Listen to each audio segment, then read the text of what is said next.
इस कार्यक्रम के प्रायोजक हैं कैलाश सिंह ठाकुर, समाज सेवी, ग्राम पंचायत पार, बीना, मध्य प्रदेश।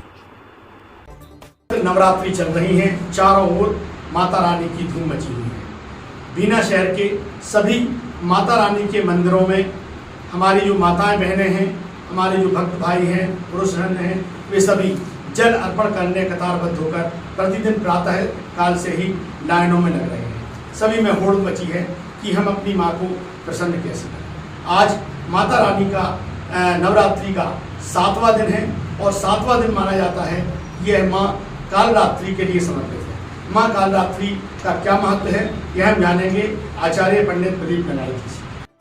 ओम जयंते मंगला काली भद्रकाली कपालिनी दुर्गा क्षमा शिवा धात्री स्वाहा स्वधा नमोस्तुते। माँ कालरात्रि देवै नमः। भगवती कालरात्रि की साधना जीवन में सभी प्रकार की अकाल मृत्यु, अपमृत्यु, रोग, शोक, दैन्यता, मारी, महामारी को दूर करने वाली देवी कहा गया है। माँ कालरात्रि की साधना रात्रि में की जाती है। भगवती का पूजन करने से दरिद्रता, अपस्मार नाम का जो रोग होता है, मृगी रोग बोलते हैं, यह रोग नष्ट हो जाता है। असाध्य रोग नष्ट हो जाते हैं माँ की साधना करने से। नाना प्रकार की जो व्याधियां हैं, औषधि काम नहीं करती हैं रोगों पर, उस समय यदि कालरात्रि का पूजन विधिवत किया जावे, कालरात्रि के मुहूर्त में भगवती परम्बा निश्चय ही जीवन में आरोग्यता प्रदान करती है।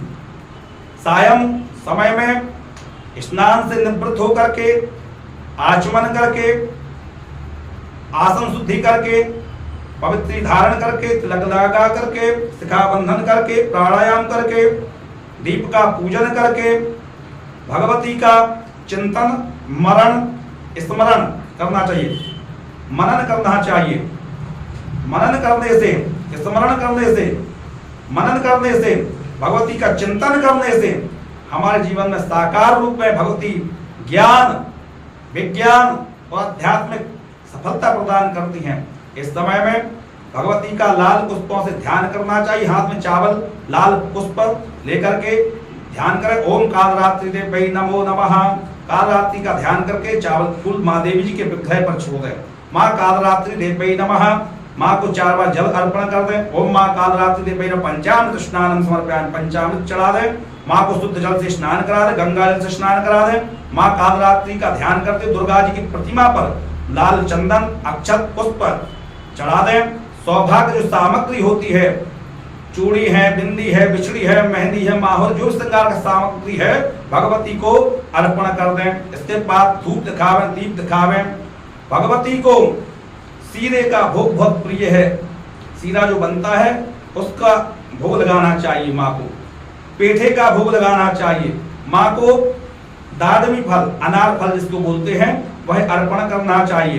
पान भगवती को अर्पण करना चाहिए। एक जाय फल लेकर के माँ के चरणों में रखना चाहिए। भगवती को पेठे के भोग के साथ में कटहल का भोग अर्पण करना चाहिए। कटहल फल होता है, यह अर्पण करने से देवी संसार के कितना भी दैवीय प्रकोप हो गया हो, भूत बाधा हो, प्रेत बाधा हो, किसी प्रकार का तंत्र मंत्र यंत्र व्यक्ति को लगा हो, वह अर्पण करने से माँ उस तंत्र को नष्ट कर देती हैं, उस प्रभाव को नष्ट कर देती हैं। ऐसा हमारे धर्म शास्त्रों में कहा है। माँ भगवती को कटहल का प्रसाद अर्पण करें, भगवती की आरती करें, दुर्गा सप्तशती का 11वां अध्याय का पाठ करें, सिद्ध कुंजिका स्तोत्र का पाठ करें। इस दिन यह तांत्रिक समय होता है, तंत्र सिद्धियों का समय होता है। पर तंत्र, कोई लोग कहते हैं कि तंत्र जो है, तांत्रिक क्रिया अशुभ होती हैं, पर ऐसा नहीं है। कुछ तात्विक साधनाएं होती हैं जिसमें फल की जगह नींबू का प्रयोग किया जाए, उसको तांत्रिक क्रिया कहते हैं। जहां पर दही का प्रयोग हुआ, अपना दूध का प्रयोग कर दिया, तो वहां तंत्र क्रिया हो। यानी तंत्र यानी एक नियम होता है, उसका नाम तंत्र का मतलब नियम, प्रयोग, समय, काल, परिस्थिति, उसको तंत्र कहा है। इस समय में यदि आप जो भी देवता का मंत्र जाप करेंगे, विशेष फलदायी होगा। भैरवाय नमः, ओम बगलामुखी देव्यै नमः, ओम धूमावती देव्यै नमः, ओम कामाख्या देव्यै नमः, ओम हनुमते नमः, हनुमान चालीसा का पाठ, सुंदरकांड का पाठ, अपने इष्ट गुरु मंत्र का जाप कई गुना फल इस रात्रि में जप करने से मनुष्यों को एवं साधकों को इसका शुभ फल प्राप्त होता है। इस दिन श्री यंत्र घर में विग्रह स्थापित करना चाहिए। श्री यंत्र को पंचामृत, दूध, दही, शहद, घी से स्नान करा करके, शुद्ध जल से स्नान करा करके, भगवती को कुमकुम लेप करके, लाल चावल, लाल पुष्प, धूप, दीप दिखा करके घर में श्री यंत्र, अपने व्यापार के स्थान में श्री यंत्र रखने से धन, धान, अन्न आदि की वृद्धि होती। जो किसान है, किसानी के क्षेत्र में जो किसान अपनी खेती करते हैं उनको पूर्ण लाभ नहीं प्राप्त होता है। कहते हैं, कई लोग आते हैं कि हमारे पास 100 एकड़ जमीन है और जो फसल आती है उससे हमारा पूरा जो है समय ढंग से पूर्णता नहीं प्राप्त हो पाती, हमारी कमी रहती है। तो इसके लिए क्या करें? ऐसे व्यक्तियों के लिए कालरात्रि की रात्रि में पीली सरसों लेकर के देवी विग्रह के पास जाकर के अर्पण करनी चाहिए और उसमें कुछ पीली सरसों अपने कृषि के क्षेत्र में, अपने खेतों में डालने से सभी प्रकार के कृषि संबंधित दोष नष्ट हो जाते हैं। जय गुरुदेव।